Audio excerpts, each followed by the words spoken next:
This is KUGAN CASSIUS for IFL TV in association with MTK Global. We're in Kazakhstan, Astana, Nur Sultan. Nur Sultan. Yeah, don't forget, you have to say that. Are you a future legend of anywhere? A future legend? I am actually. Well, no, I'm not. You're a current legend. No, I'm total opposite, because I don't know if I've told you about my unfortunate and lucky career at the same time. I won a world title, as you know, and people might not know.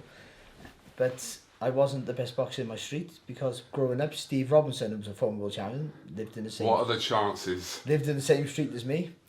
So then I have a little bit of a story then about how I tried to find out how I could be the best, because I was a world champion, but never the best boxer in my street.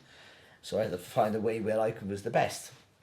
So I went looking, and then I put no ancestry. Of course, obviously my Welsh, I was nowhere near the best Welsh boxer ever, certainly current, because Joe Kazaki was still a world champion, was a champion at the time as well. But my grandfather's from the Yemen, so unbelievable, I know. So I thought, well, I'll be the... How many boxers from the Yemen? They don't have boxers, the Yemen, so surely I'll be the best boxer from the Yemen. The Yafis are from Yemen, aren't they? Prince Nazim Hamid's from the Yemen. So I wasn't even the best boxer from the Yemen, of all places. You know what I mean? Yeah, the Yafis and also... Yeah. But so then I come up with a thing, well, I'm the best boxer from the Yemen, called Barry. But then when Kid Galahad, who's called Barry, boxed Josh Warrington, I was the most relieved man in the world when he got beat, bless him. Although I do like Barry, but when he got beat, because I thought, if he beats Josh Warrington, then I'm not even the best Barry from the Yemen to win a world title, and I might as well just chuck it in the bin. So yeah, so thank you, Josh Warrington, and lucky Kid Galahad, but you'll come again. But for now, I'm still the best Barry from the Yemen. Hypothetically, Yeah. if or when Kid Galahad does win a world title... No, please don't. No, but if he does... Yeah. Then what will you be then? You'll be the best what? The best bald? The best bald. What if he starts losing his hair? Do you know what I mean? And I've seen the Yafis as well. But before they get to my age, what about the best bald white world champion from the Yemen? He gets hammered. No, but I don't think he's going to kind of change skin complexion. So it'll be like how many freckles I got and all the rest of it. Like it's a difficult. Not even to be the best Barry. How many Barrys have there been? Actually, no. Well, Barry McGuigan, Barry Michael. Not even the best Barry from the UK to win a world title, for fuck's sake. Yeah. How are you? I'm good. Better than what I sound, actually. Yeah, I'm good. Good. Sorry, mate. Good. I'm good. This is good. Probably about as close as me and you getting into bed together will be. You there and me not on the bed. Well, who knows? I got some funny pills in my bag. Really? Might get lucky. Okay. Have you still got that fridge at home? Yeah. Do you still write stuff on the fridge? No, I don't. I stopped writing it. It's a novelty, isn't it, that fridge? It was fantastic. It was like, get this fridge with a computer on there. It's brilliant. So my missus used it for like the radio, rather than just turn around and plug a radio into your thing. And you also have on the fridge, you have a camera that looks inside your fridge. Yeah. So rather than open the door, you can press a button and see what you have in your fridge. Yeah. Like, it takes longer to find the button for the camera to look into your fridge than it does to open the fucking door and have a look with your own two eyes. But yeah, my fridge used to lie, by the way, if you hadn't seen on, I don't really do Twitter now, but I used to put like my fridge, I woke up one morning and my fridge said something like big balls Barry, something like that, and then it came back and Barry's got a small penis, so I had to send it back, it malfunctioned. Clearly. But that was my missus putting lovely messages of truth. If anyone would know. Yeah. She would know. If her memory's that good. Why did you come off Twitter? I don't think I've ever asked you. No, I didn't. I wasn't having loads of stick. I know we have stick like everyone does, of course, but it was just it was the first thing I was doing when I woke up, was checking Twitter. Now, I understand for someone like you, because it's an important tool for your job, but for me, it was really just an ego thing. So I was checking what people were saying about me, what people were asking me, and I did like, and also it was fun, first of all. Originally I didn't want to go on there. I was working for ESPN and they said I needed to go on there to push the product me and Steve Bunce were doing at the time. And I thought Twitter was for kids, but it's quite funny, and I used to have a good laugh with people, then it gets a bit nasty. And I don't get half as much flack as some of the better known fighters, of course, because they're better known. But it's just the fact that I would go on Twitter before I said hello to my kids in the morning was a bit, all of a sudden, hang on, this is weird. Now I'm getting sort of When you put it like that, yeah, falling in love with myself. That is weird, isn't it? Yeah. Or you know, we're having dinner and I'm like my phone's like this and I'm checking, and not necessarily about me, but mainly about me, and that's honestly true. Like, and I haven't really got a massive ego, but I'm checking stuff all the time, so I got to get off it. So now I'm just like I'm a voyeur on Instagram. I don't really post anything, but I just check out people's photos, and to a point where I play like five-a-side football every now and again, and I saw my friend's wife in a creche with my kids, crawling through the soft play. I went, hiya love, how are you, hiya? She didn't know who I was. But I seen pictures of her on Instagram and I thought I knew her. And started talking to her like some random weirdo, and yeah, so that's someone else. Are you friends now though? No, I'm not allowed in that creche anymore. Okay. That was it, that was all it was. Let me just try and... Make it sexy. No, not that one. Hold on, stay there. Let me just see. That's better, actually. You've interviewed me outside a skip. Now all of a sudden you're checking lighting. I know, but it's the lighting in the Hilton Hotel here. Right. So, why do you look... I'm just trying to think why you're so white on here. I don't know. Is that a privilege of mine? Are we going to do a different White. subject? I don't know whether, because in real life you look a bit burnt. Are you burnt? But on here you look really white. Yeah, I don't know. Weird. That's all right. Let's just roll with the whiteness. Hang on. So I'm too white to interview. No. Weird. Obviously, no. You're not too anything. Except everyone on IFL. Well, nearly everyone actually. Anyway. Let's not go there. How are you, first of all? Yeah, good. Life really good? Yeah. Listen, we're going to Kazakhstan of all places. You just never in your million years would you either think of going here or want to go here. Why would you? You never heard of the place when I was a kid. This was just the USSR to me. Yeah. To be honest, so all of a sudden now we're in Kazakhstan and it's been we'll see what it's like tomorrow night with the fight, but they're expecting a sold out arena of, what was it, 30,000 maybe? 13. 13. Yeah, that's what I said. 13,000. When you say that, it sounds like you're saying 30. I did. Oh, you did? Okay, fair enough. Yeah, Kazakhstan at the Barry's Arena. Yeah, and it's not Barry's Arena. Yeah. Like, so I tell you, no man's an island except for me. There's a Barry. I've got Barry Island. Barry Island. I got Barry's Arena. Yeah. So even though I'm not going back to the first point, I'm not the best world champion in my streets or called Barry from the Yemen or Barry in the UK, but bloody hell, they're saying that though. This could be Barry McGuigan's Arena and it could be Barry McGuigan's Island, if I can say the word. Anyway, yeah. So Barry's Arena in Kazakhstan. I have identity issues, I think. Okay. I just realised. It's all right. People like you. Don't worry about it. Obviously headlined really by Nordin Ubali's first world title defence of his WBC title, which he kind of shocked people when he beat Rashid Warren. Yeah, I think so, yeah. Makes his defence against Arthur Villeneuve. Can you pronounce his name? I will by tonight. Villeneuve. By tomorrow night. I think Villeneuve's a good shout. But also Jankov Turarov, who's like a massive deal here in Kazakhstan. Yeah, it's crazy, isn't it? Yeah, it really is. So obviously he's the home fight and he's the crowd when the crowds are going to get up for, and he'll be top of the bill even though he's not a world title fight. I think for internationally it'll be the world title fight that more people are interested in. But yeah, I think Turarov will be the one that everyone's here will be cheering on, and it's this hope because you've been to places where they might be packed arenas, but etiquette in crowds are quite different to what we have back home. Of course. And so it'll be interesting to see how the crowd react. I learnt that in Saudi Arabia because when I went to the George Groves Callum Smith fight, there was I think the most notable thing was there was no alcohol on sale. And there was no dancing. So could you imagine a boxing event at home at the O2 or wherever with no alcohol and no kind of swaying of body parts? Yeah, it's weird. So devoid of atmosphere. It's different, it's different. It's weird. So we don't know what to expect tomorrow night.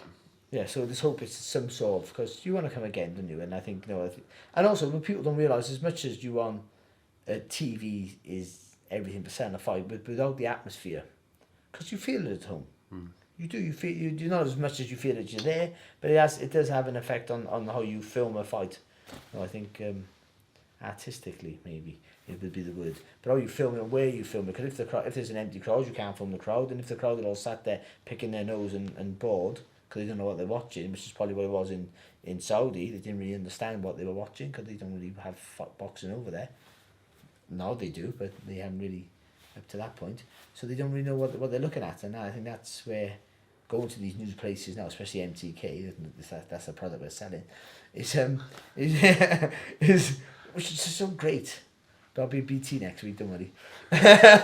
BT, yeah. But no, I think going different places and you know, selling boxing, because we're involved in boxing and consumed by it, so we just think everyone is a boxing fan, and it's not the case. You go to America and half the people don't know who Deontay Wilder is. You know, and most of them don't know who he is. You know, even Fury, he's sort of selling himself now with ESPN, but you know, it's a bit. The reason he hasn't gone straight into the Wilder fight, probably, or a bigger fight, is because Bob Arum understands that he has to sell him to the US market from scratch, really. Luckily, he's a phenomenal fighter and a showman, and that won't be difficult, but they have to, and it's, even with Joshua, it's a, you know, they're big stars to us, but outside of our little bubble, or certainly outside the UK, they're known, but they're not megastars as we portray them. What part of Wales were you from? The main part, the only part. What? Cardiff. Oh, Cardiff. Proper Cardiffian. Cardiff boy, yeah. What, someone from Cardiff, are they a Cardiffian? Have I made that up? No, yeah, Cardiffian. No, Cardiffian? Yeah. People, so I haven't lived there for going on almost 20 years now, to be fair. I go home all the time. I haven't lived there for that long, but... You're not allowed back there? I am allowed back. It's my city, mate. Don't start like that. But, yeah. But luckily, Joe Cordina moved up in weight, so I'm still the best super featherweight in Cardiff. So that was a worry, because he started off super featherweight. I thought I haven't even got that either. Anyway, enough of my identity. I've been to 3 parts of Wales. Can you name them? What's that? Stop doing this Wales thing, because last time... No, we like Welsh talk. How many Welsh fighters do you know, and you didn't know any Welsh people. I do. Educate you. I know you, and Steve Robinson. and Joe. All the Joes. All the Joes. Yeah. What 3 parts of Wales have I been to? Go on. You've been to Newport? No. You haven't been to Newport? No. Oh, you're missing out, mate. You've been to Cardiff? Yeah.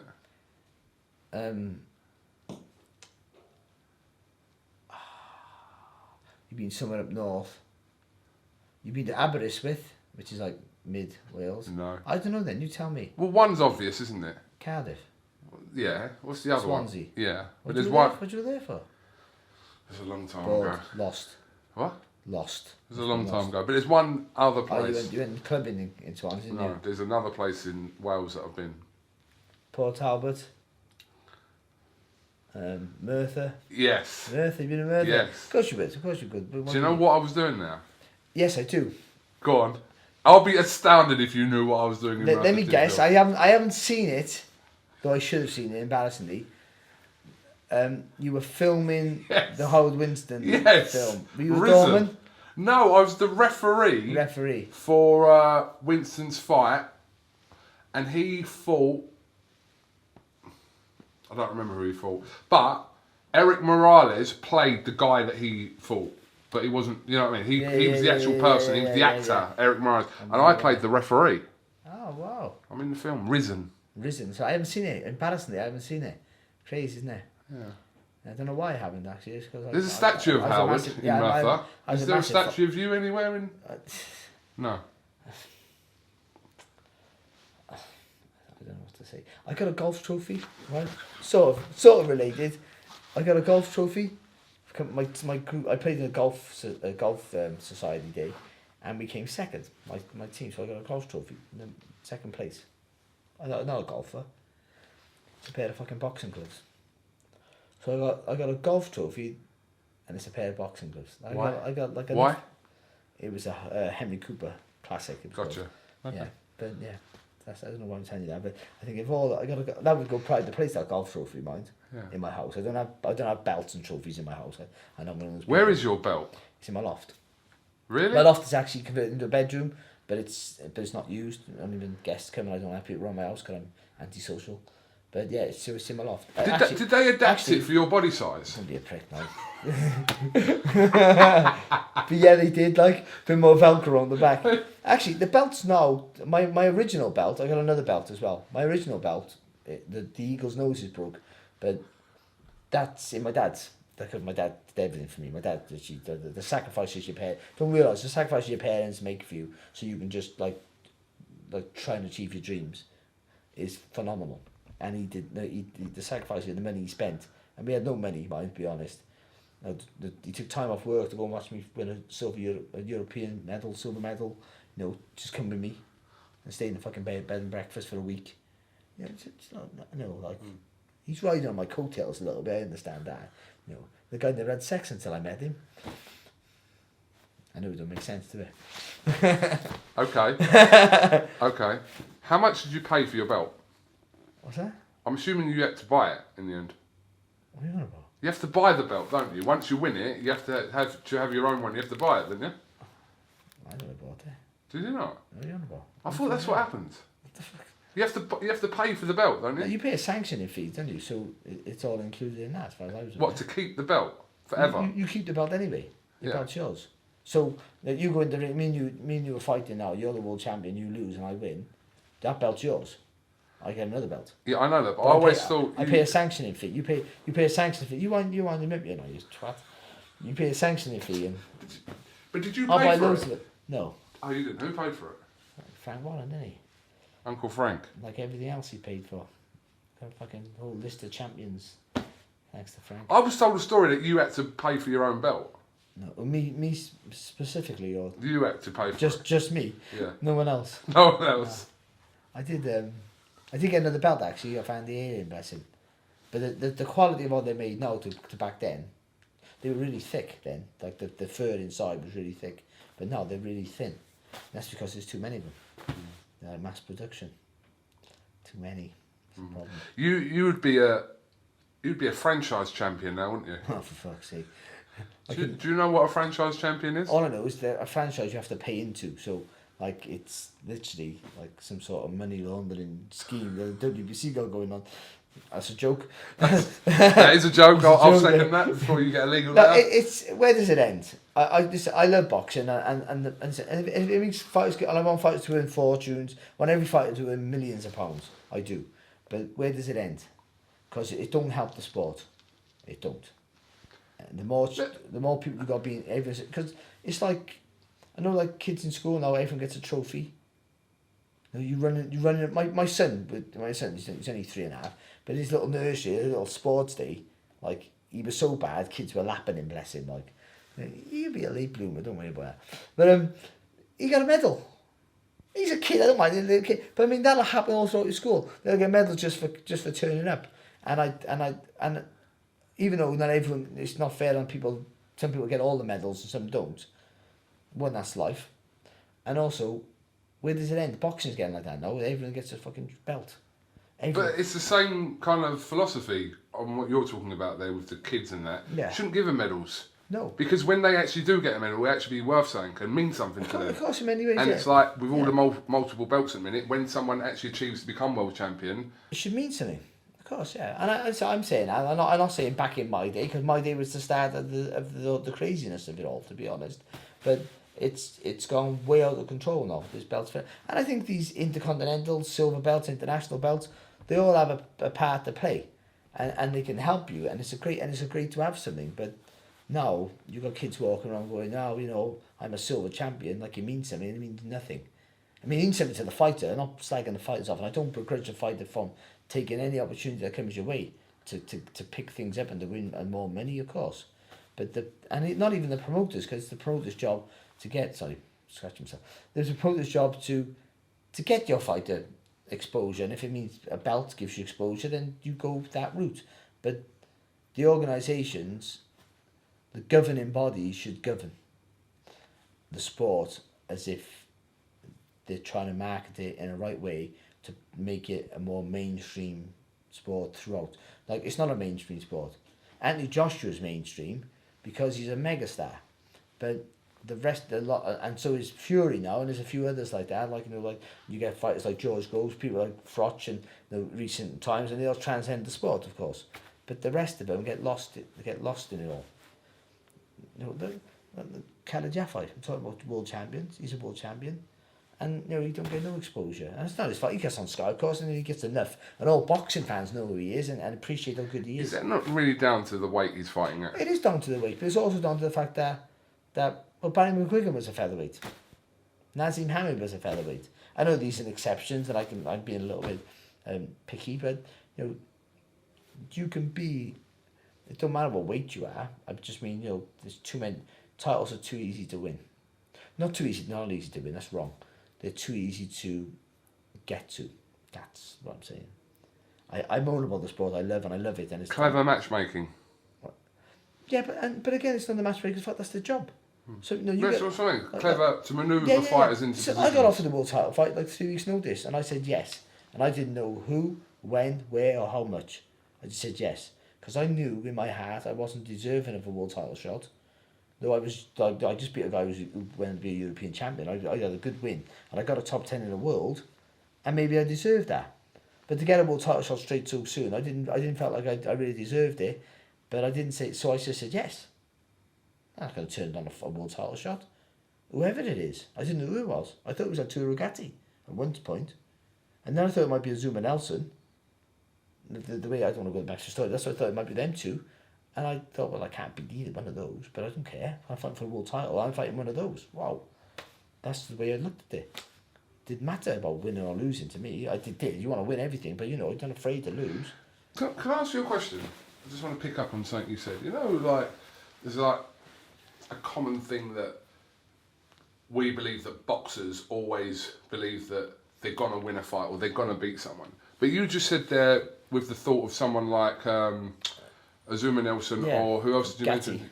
Arturo Gatti. Yeah. That you just said, I know I'm not going to beat them. Yeah, but come fight night, if they're with me fighting those, the way we are, you have to be a boxer. You have to be an eternal dreamer. Because the chances of you being from most boxers are from working class environments or worse, right? From poverty, most of us, and it's not real poverty. You know, like you go to Brazil and see how they live, or somewhere else, Mexico. But you know, for your environment, you don't have much to start with. Otherwise, you'd be doing other sports, or academia, or whatever it's called. So you would do something else. But you pick boxing because that's where you're at, and that's all you know, and. So the fact that you go from there to being a world champion and famous and rich and all this shit is almost unfathomable. You could never get there. You'd never get there. So you have to be an eternal dreamer to believe yourself, and you have to believe in yourself, and you bet on yourself all the time. And as you go on, you become successful. So the fight like that, I say I would never beat him. I see that now in looking back. But at the time... So you would have taken a fight against Gatti or Nelson? In a heartbeat. But even if in your head you don't believe you're going to beat them? Yeah, because of course, yeah. Because the time I get round to fighting them, I believe I can win. Right. I believe this. You know, if this goes right, if I do what I do, I train hard, and I would train hard. And if I work on my strength, and if you know, and there's so many variables. If he doesn't do this, or if Zuma Nelson, he was an old man, then he has the worst night of his life, becomes really old overnight. If Gatti, because he moved up in weight very quickly, that's why I didn't box him. If he moves up in weight, you know, if he's struggling for weight and he can't make the weight properly and he's really dehydrated, I can just get him on a bad, you know, and you have to believe all these things. The Freitas fight where the guy really battered. You know, I was never going to beat him on paper, not in a million years. And I never. But, you know, I went in there thinking, I've never been on the floor in my life. All he can do is punch. So if he can't knock me out, he can't beat me. He can't beat me on punch is what I do. So if the first punch he catches me with, if I'm on my feet, he can't beat me. And the first good punch he caught me with, I wasn't on my feet. And that was the story of the fight. So, you know, I sort of predicted it perfectly, actually. But I believed I could win. I did. And even though something inside me knew I could never beat that guy. I couldn't match him in any quarter. But I just convinced myself that going into that fight, as much as I was up against it, I could beat him. And you have to feel that way. And fighters all do. You have to. Otherwise, what's the point? I don't think you should all want to box people way above your level, but as you're stepping up in levels, you take the opportunities as they come, and the risks, and you get the rewards for that. Otherwise, you'd just be boxing nobodies for and build up a stupid record, and 20-0 or whatever, 15-0, 8-0, and then jump into a big fight and get battered. Because, I mean, interesting you say that is because when you kind of look at the traditional route to kind of getting to a world title shot is to kind of do your area stuff, go on to kind of maybe your English, then the British and Commonwealth, and then the European level. But it's not just about the belts, it's about the level of opponents you're facing. Yeah. So if you're jumping straight from kind of, without kind of gaining that experience straight into a world title shot, which people do, and it's sometimes down to opportunity, obviously. Yeah, of course, but it's like you're either going to sink or swim. It's one or the other. Well, it can be a massive culture shock. I think the things you ask, there's a few things you ask for as a trainer really, as a fighter, as a fan, and as a promoter manager, you want to see chin check. Because the fighter can't take a punch, no matter how good they have, because they will get caught in the end. Your gut check. When you're in a hard fight, can you sustain your will to want to win and the appetite for the fight, and more importantly, how your heart reacts when you're getting hurt, when you're getting beat, or is it quitting you? All those little questions like that, because if those you haven't had you haven't got a mini crisis, but questions are asked of you lower in your career when you step up a level, and I mean you go from a genuine world class fighter, which is not called elite, but it's just world class. When you get to that level, and you found wanting, it's a massive gap. It's not just a little step up. So you have to have little tests on your way up. So, like I had domestic tests, not international tests. My first fight was undefeated. I boxed a fellow called Mike DeVenny. It was a close fight. He was an Olympian. In my third fight, he went on to win the British title after I beat him. Neil Swain was undefeated. My sixth fight, he won a Commonwealth title after I beat him. So I've had domestically had fights. So I had to not dig deep, but I showed I had resolve to go through those sort of things. So when you do step up to a title fight, you've asked questions of yourself already. And people who are around you have seen what you're made of, pretty much. But then, I've never been on the floor my entire life, could take a good shot. And then I went in with one genuine, and I've been in with punches, but I went in with one genuine world-class punch, and I got put down 6 times in 8 rounds. So, I thought I was ready, and I won a world title before that, to be fair. So I thought I was there, but it just shows that the golf sometimes from where you think you are to where you actually are. But so having those tests in between can prepare you. Because if I hadn't had those tests, I wouldn't have got up 6 times after 6 knockdowns. I would have stayed on the first time, I would have shit myself.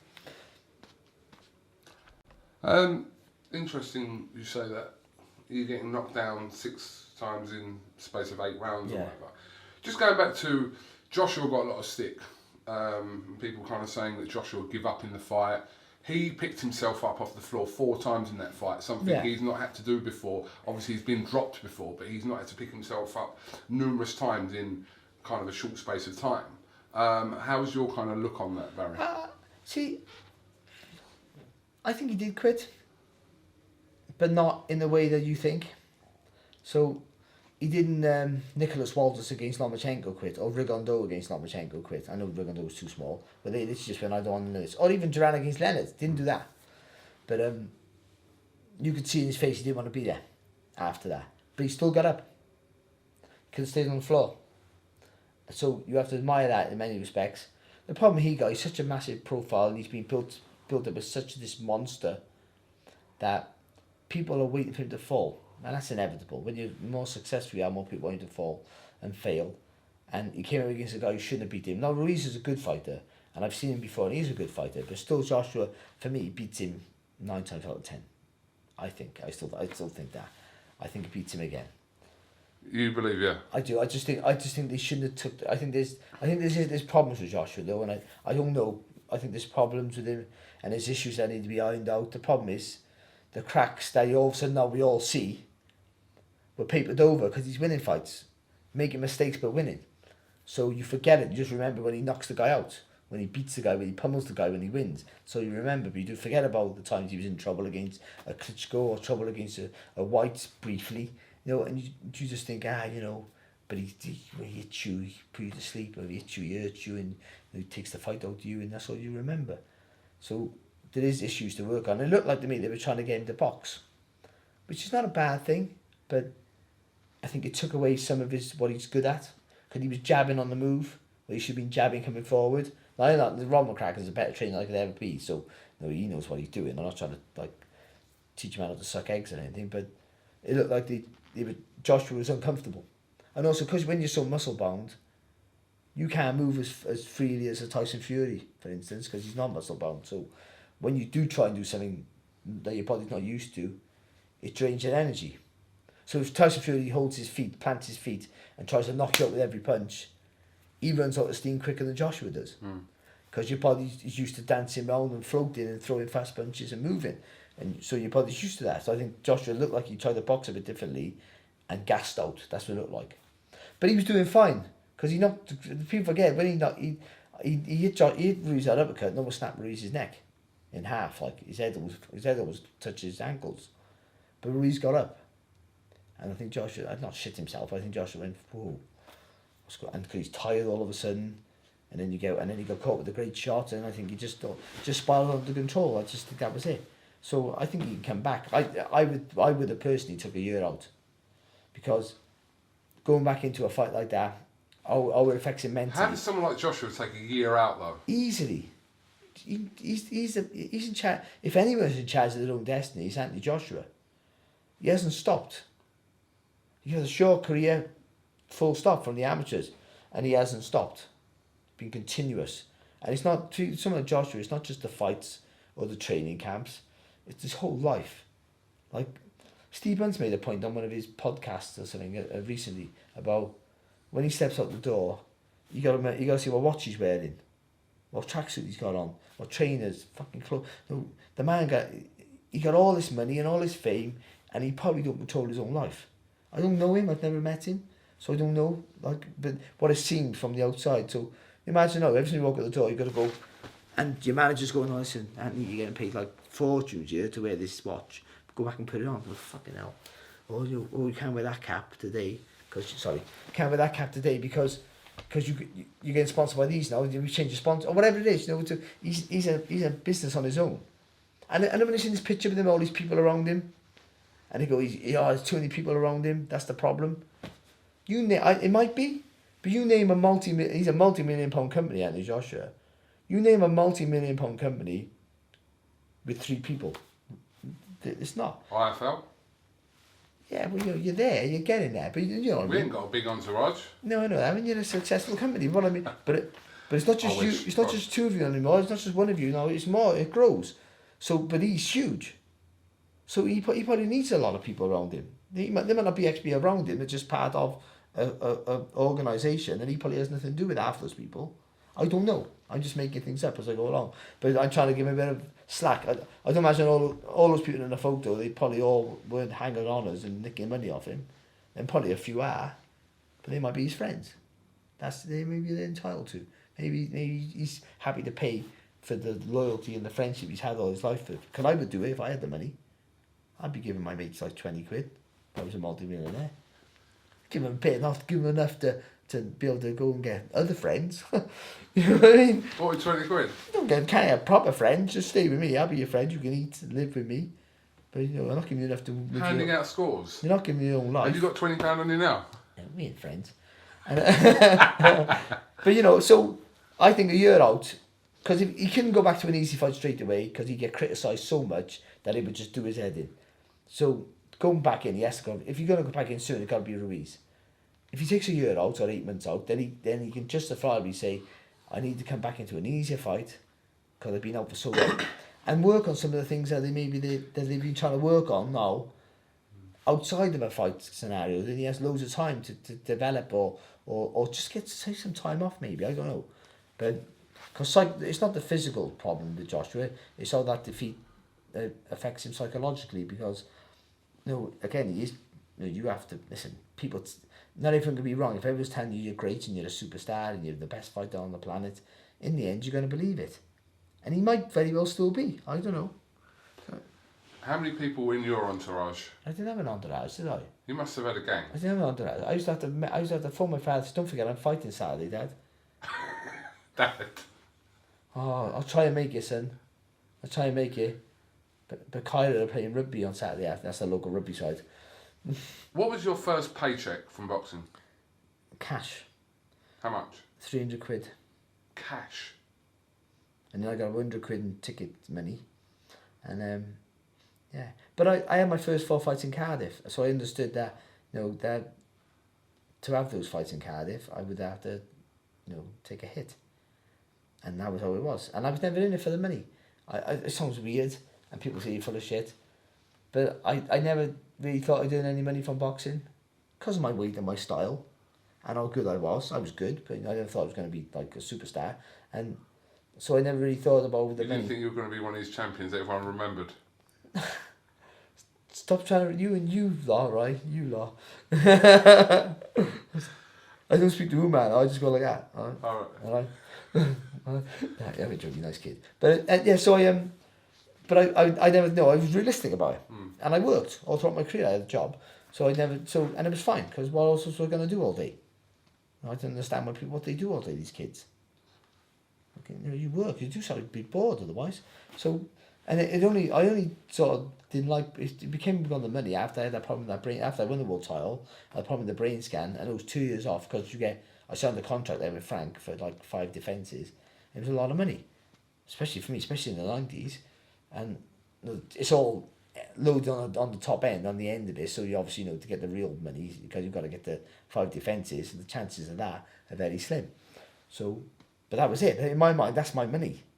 And then when I come back, I kept thinking, now that I got my license back and let's enjoy it, I kept thinking, I got to try and get that money back somehow that I've lost for the last 2 years. And then I didn't enjoy it. So after the last fight, I got battered. It wasn't because I got beat at all, to be honest. But I just thought, where am I going now? I'm just bitter now. I'm bitter. So that was it. I was done. And it's funny, you wouldn't even get out of bed for 300 quid now, will you?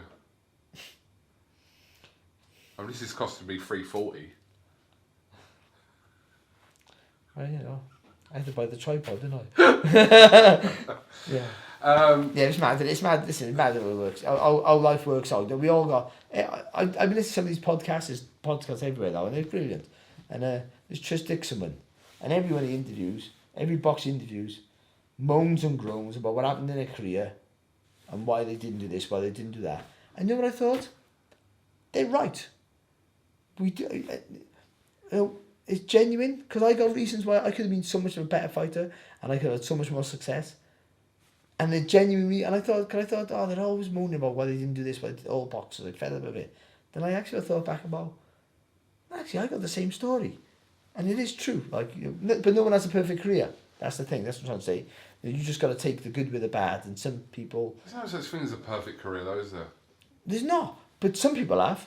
Who? Like, well, no, they haven't, but like Joe Kazaki, for instance, I would literally, right, shave a couple of inches off my penis. Like, I can afford it, right? I can like your mate. No, to have Joe's career, or Ricky Hatton's career. He didn't win all his fights, but what a career and the money he earned. Carl Frosch's career. Who won those careers? But they're not satisfied with it. And it's not because they're perfectionists, it's because generally they think, like, Frosch thinks he could have beat Kessler the first time, thinks on his given day he would never beat Ward, but he thinks he probably could have. And, and didn't get the opportunity. So first of all, no one wanted Frosch. Unbelievable. No one wanted, by the way, no one wanted Kawasaki on his way up. TV. It was mad, isn't it? They didn't want him. And also, Ricky Hatton's probably thinking, well, if I was on BBC and ITV, if they were still involved in boxing when I was boxing, I'd be worth double, and I'd be 3 times as famous. Although, we all have things why we didn't. Everything could have been better. So you have to really. It's only when you get a bit older you sort of go.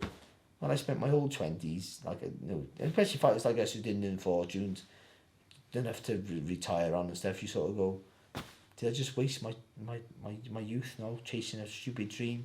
When I could have been working and built. I was an electrician. Probably would have been more money doing that. In the whole. You'd probably be the second best electrician in Wales. I'd be the best electrician called Barry. I was going to say with a cauliflower ear, but I wouldn't have had that then, see? But yeah, so what are you going to do? You just take your good with your bad. You've got to go with this, all the bad things that happen, but we all got a hard luck story, to be honest, and we all genuinely have. But so have you. And so if you might want to be something else. Then you're doing a great job now. But I wanted to be an actor. Exactly, you know what I mean. But your face wouldn't allow it. I did. I wanted to become an actor, but yeah. Yeah, but it's never too late. That's why I was in Risen, obviously. That was before IFL days, by the way. Okay, how was it? Yeah, of course. It was like 208. So this interview you to the camera. So what did you get involved in boxing? Were you like some sort of security for Hatton?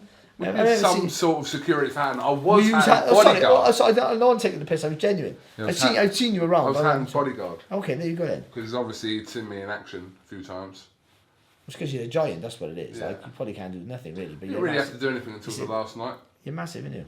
I've also done security. For who? Playpens and crashes and that. Would you rather have a full head of hair or an extra 2.5 inches? Be honest.